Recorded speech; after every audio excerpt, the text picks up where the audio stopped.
Hello, everyone, and welcome back to Bhakti Fundamentals.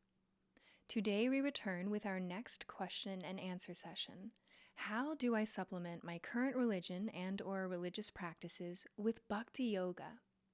And this session is for those who subscribe to or practice a religion of some sort, but want to supplement their current religious practices with Bhakti Yoga. We've had this question come up at least a few times in our Bhakti Fundamentals group, and so we're addressing it today. First of all, if we want to add yoga to our life, we have to know what yoga entails. In other words, we have to know what the word yoga means. The word yoga means to link, to yoke, or to join. Yoga means to connect. And connect what, we might ask? It involves connecting two parties together. And since yoga is a spiritual term, it means to connect or link ourselves, the individual jivas or souls, each of us is an individual soul, to the Supreme Absolute Truth, or the Supreme Lord, Krishna. In short, yoga involves connecting ourselves, our lives, to the Supreme. And bhakti is a word meaning devotional service. So now let's take the two words together, Bhakti Yoga. Bhakti Yoga means connecting our lives to the Supreme through devotional service rendered to Him. Now, armed with this definition of yoga and of Bhakti Yoga, we learn that if we want to supplement our current religious life and practices with Bhakti Yoga, we just have to find ways to link or connect our daily lives to the Supreme in a mood of service. And this is easier than you might think. It just takes being a little more spiritually conscious in our daily lives. There are actually three simple seeming but significant ways, three simple bhakti practices that will enable you to connect to the Supreme throughout your day without much added effort. We'll delve into each one of these in a moment, but first, here are the three bhakti practices that we are proposing. One is chanting the Maha Mantra, the personal names of the Lord, to some extent every day. Two is offering our vegetarian food items to the Supreme before consuming them ourselves. And three involves consciously offering the results of our daily activities to the Supreme. Now, in regards to the first bhakti practice, chanting the Maha Mantra every day, and the Maha Mantra is what's shown on screen. What we find when we chant this mantra every day is that chanting is a really powerful means of connecting to the Supreme. Recall that the Maha Mantra is non-sectarian, and it's comprised of the names of the Supreme.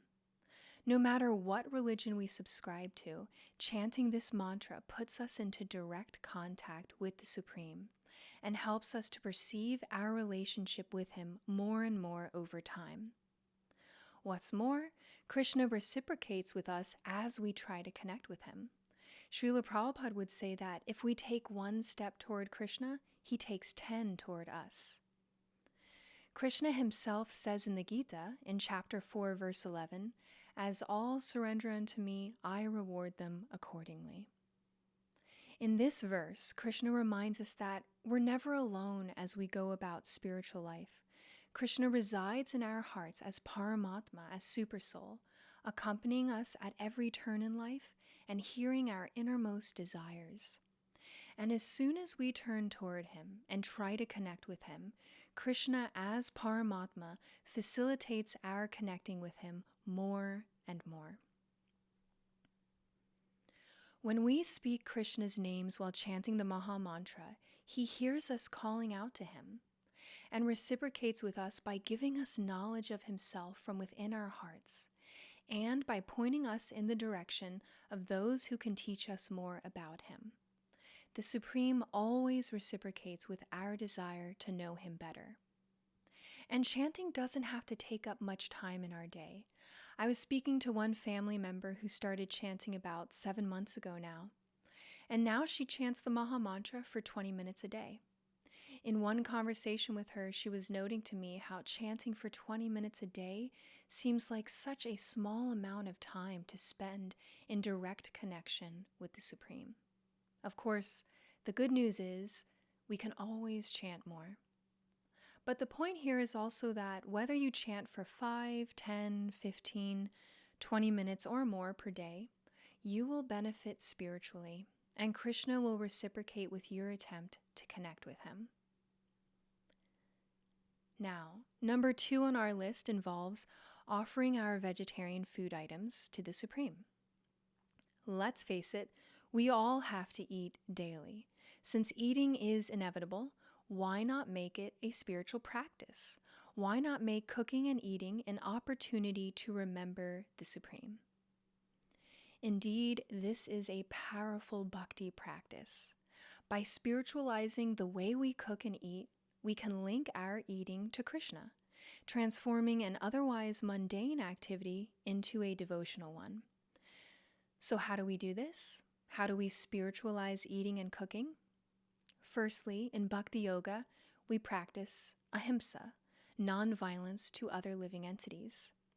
There are many reasons why we are vegetarian in Bhakti Yoga, but 2 very compelling ones include 1, that we try to cultivate having spiritual vision in Bhakti Yoga, and 2, that we try to cultivate mercy or compassion for all living beings, even for ones in bodies that look decidedly different from our own.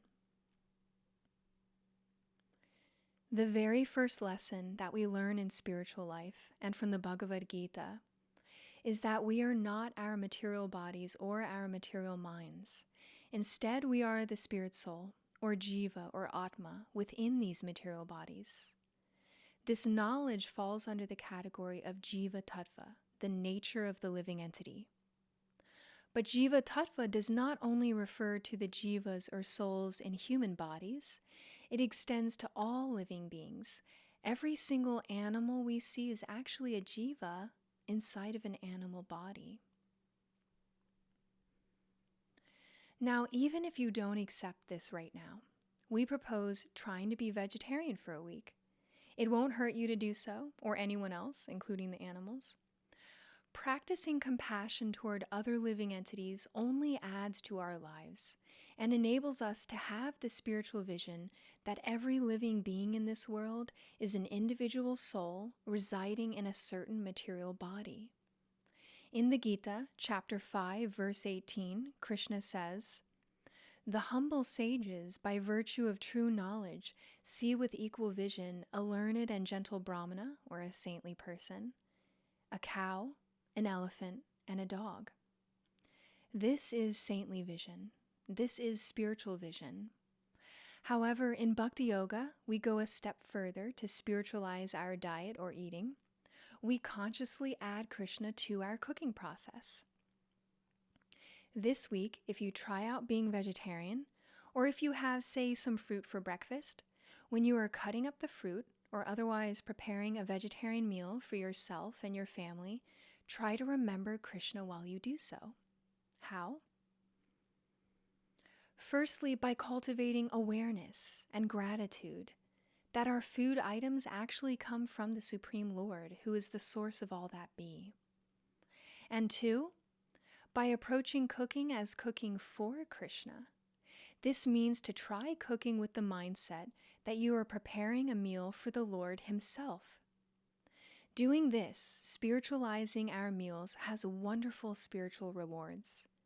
It enables us to feel closely connected with Krishna because we are actually serving Him when we cook and prepare our food for Him and with Him in mind.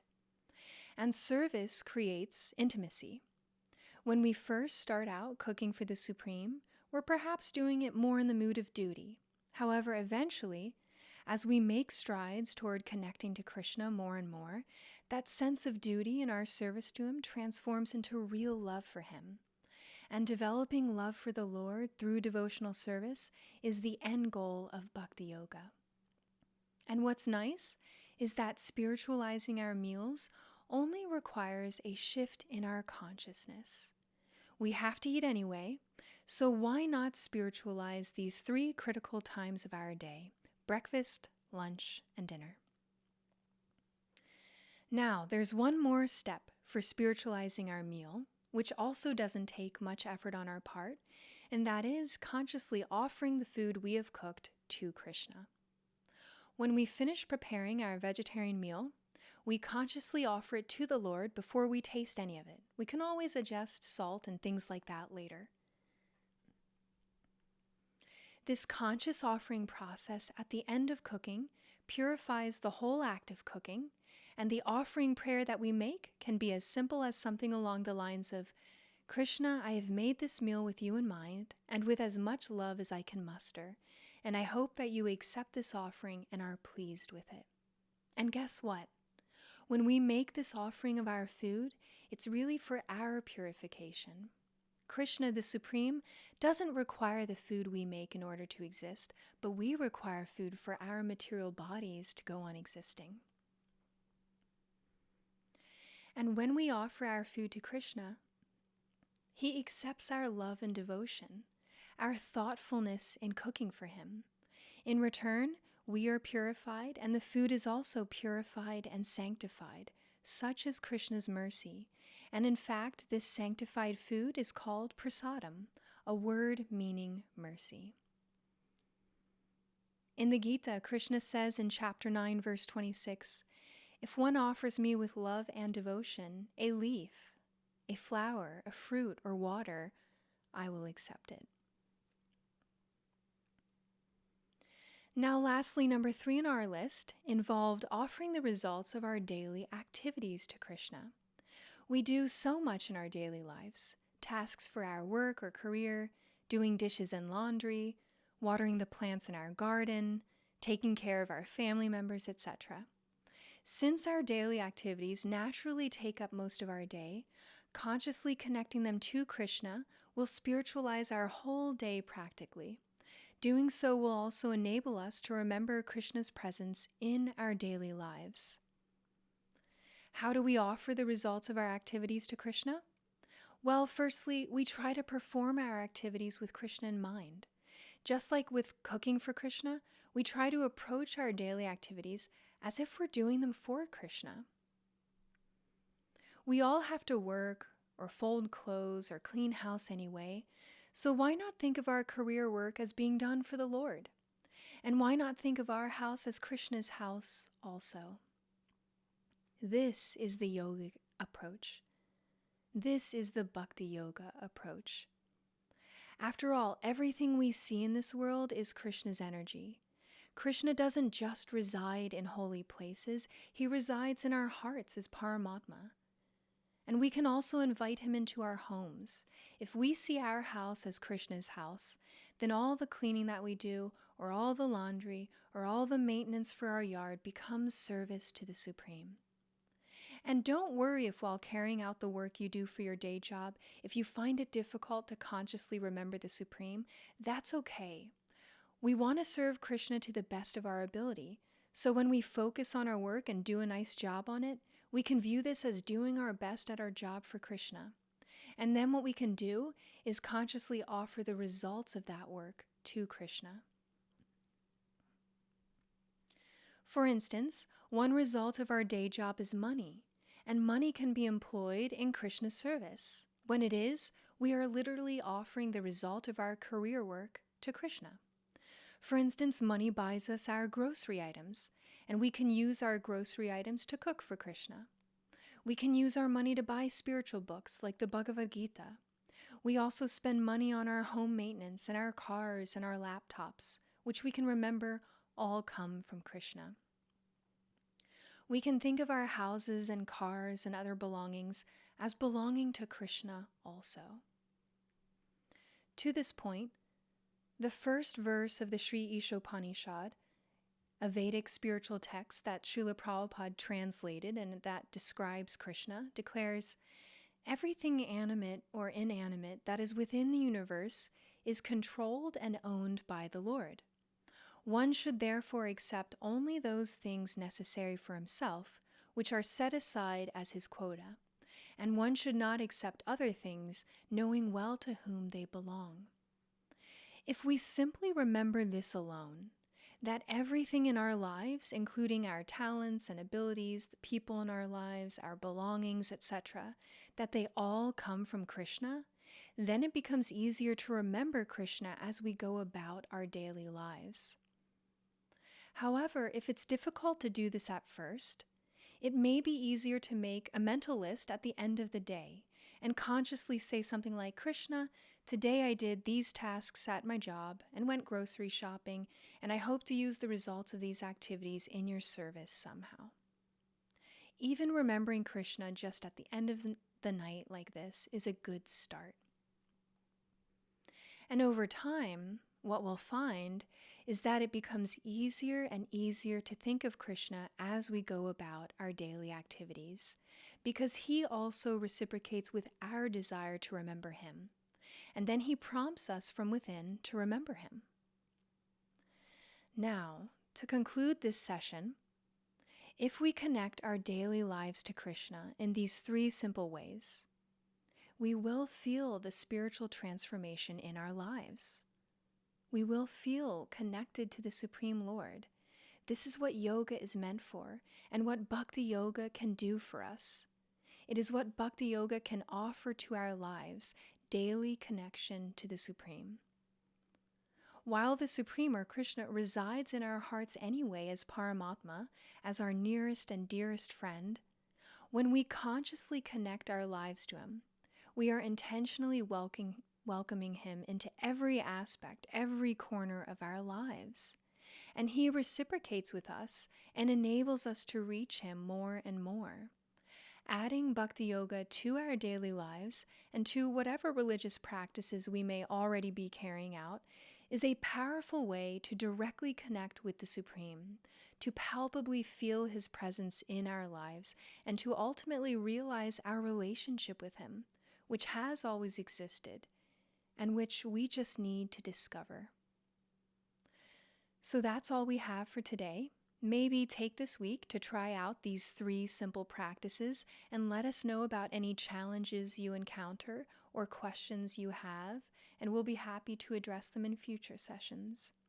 In the meantime, as always, thank you for listening today, and we'll see you next time on Bhakti Fundamentals.